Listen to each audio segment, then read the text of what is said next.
President Trump has a #1 fan, or as the cool kids on the internet say, a stan. This guy happens to have a TV show, and it's not Sean Hannity.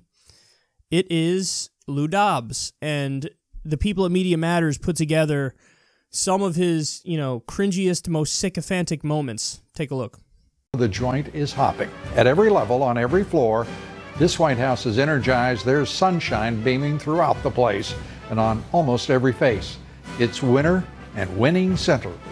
And our White House, our president, is at the top of his game. Another network decided to take a shot at me, comparing my coverage of President Trump to North Korean state TV.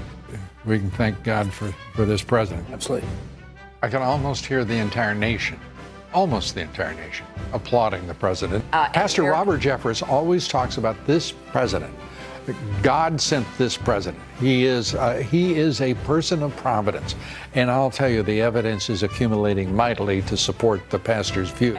The president, as always, I mean, he is the master of the Twitterverse, nailing it.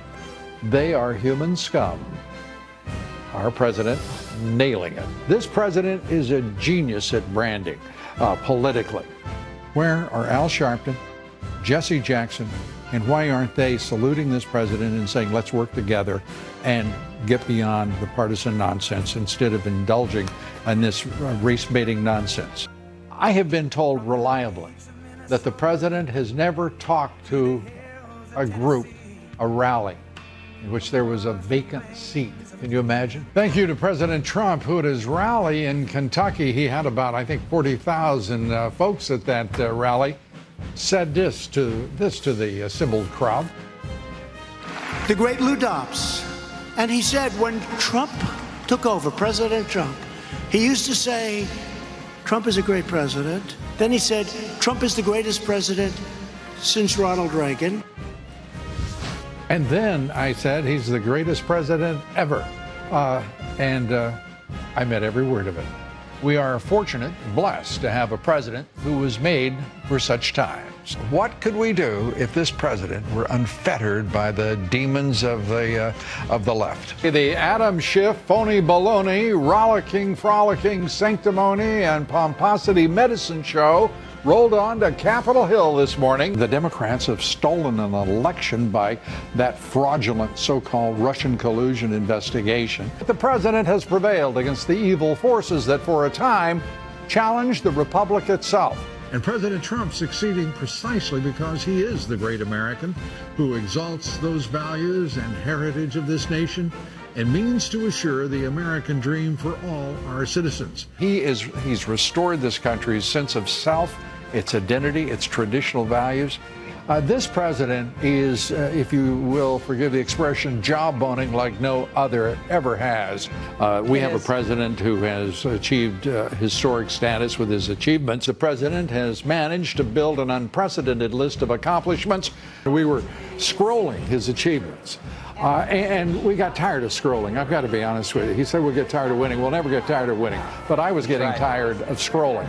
Is it time for the Trump administration to outright defy the activist court and put the citizenship question in the 2020 census? Who are these judges, these justices, to decide what questions can and cannot be asked by the Census Bureau? The courts continue to rule against the American people in favor of illegal immigrants. The president said what was said. He said it was perfect. And you know what he said? He said somebody needs to look into Biden. And by the way, he's right on both counts. Of course.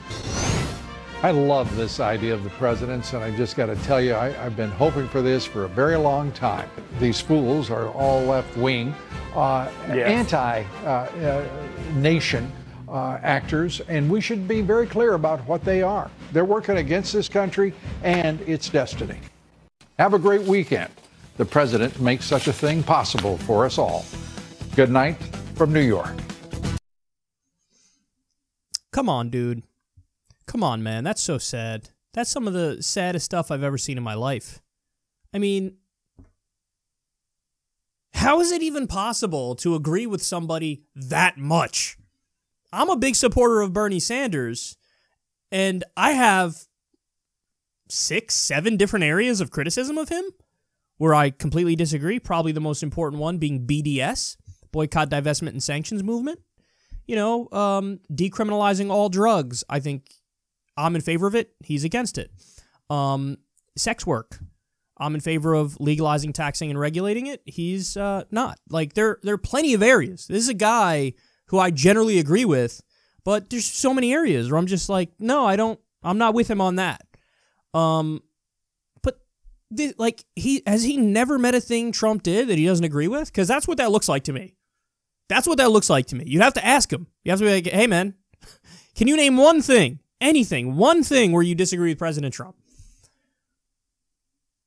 I think he might honestly say, no, I don't disagree with him on anything. So you're a child, and you've rented your brain out to this man. So let's go through some of what he said there. The best one was the last one. Have a great weekend. Our president makes such a thing possible. Dude, the reason why people are comparing what you're doing to North Korean propaganda is because that is definitely something North Korean state TV would say.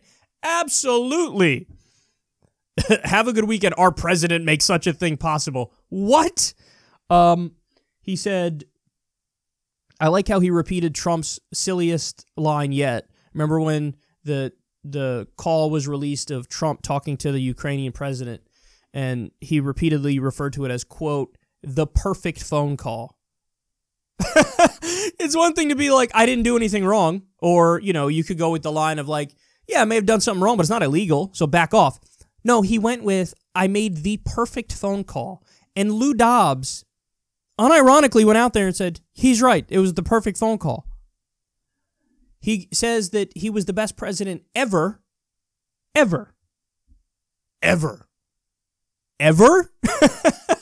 George Washington is the father of the country. Abraham Lincoln freed the slaves. FDR got us out of the Great Depression and, was president most of the time during World War II. So, we defeated the Nazis, obviously, with a lot with his leadership. I mean, the New Deal. Come on, man. Come on. You could even make a case. The Voting Rights Act and the Civil Rights Act, they were signed under Lyndon B. Johnson. Now, Vietnam kind of ruined his, legacy, rightfully so. But on the domestic front, War on Poverty, Voting Rights Act, Civil Rights Act, that's not bad stuff. Donald Trump, the best president ever? Why? Because the stock market's doing well? That's all because of, corporate profits are through the roof and they're doing stock buybacks, but you still have people unemployed, underemployed, 78% of Americans living paycheck to paycheck, 7 million people losing their health insurance, 93,000 jobs being outsourced when this guy ran as the anti-outsourcing guy. I mean, forget it. Increasing our wars overseas when he said he was going to do the opposite of it. Being in bed with the predatory payday loan industry. He took $1 million from them for his inauguration and immediately dropped the cases into them when he became president and got rid of the new regulations that were going to go into effect against them. I mean, come on, man. His tax cuts for the rich are just recycling George W. Bush's philosophy, which helped lead to the subprime mortgage crisis and the Great Recession. And he's doing the same thing, and he's deregulating as well alongside of it to boot. So to call him the greatest president ever is insanity. But the best part, without a doubt, God sent this president. He said, Pastor Jeffers always says this is divine providence. And you know what? There's now a lot of evidence for that. Or you're a mentally and psychologically unstable person. Divine providence. Of all the people in the world, who God could have picked anybody, man. He went with Donald Trump. He went with the reality TV show guy. The dude who was born with a silver spoon in his mouth. And he still went bankrupt 6 times. His businesses went bankrupt 6 times. That dude. The dude who was caught on tape saying, I grab him by the pussy, I don't even wait. The dude who, like I just said, 7 million people lost their health insurance under his administration. He just cut food stamps. Would Jesus cut food stamps? Would God be in favor of that, taking food out of the mouths of children? Would God be in favor of escalating our foreign wars like Donald Trump is, increasing drone strikes by a whopping 432%? God sent this president. I'm sorry, man, but when I watch a thing like Lou Dobbs here, it's funny, but at the same time, it's also really sad because it shows that, I mean, obviously there's going to be people who don't try to make their mind up about politics and the direction of the country based on logic, reason, and empathy. You know, based on trying to actually create a system that makes sense and helps people and brings in peace and prosperity. Like, he's just not thinking, and he's going based off of feelings. There are a lot of people who support Donald Trump, particularly because he puffs his chest out, and he's really confident, bordering on arrogant, if not outright arrogant, and he just goes around and he tells everybody to shut up, and he's aggressive on Twitter, and people like the strength, the pomposity.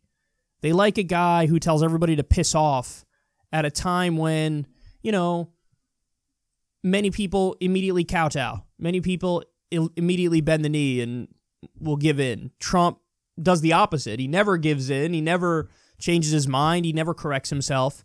And I think just that aura that he gives off, that aura of strength, I think it dupes a lot of people.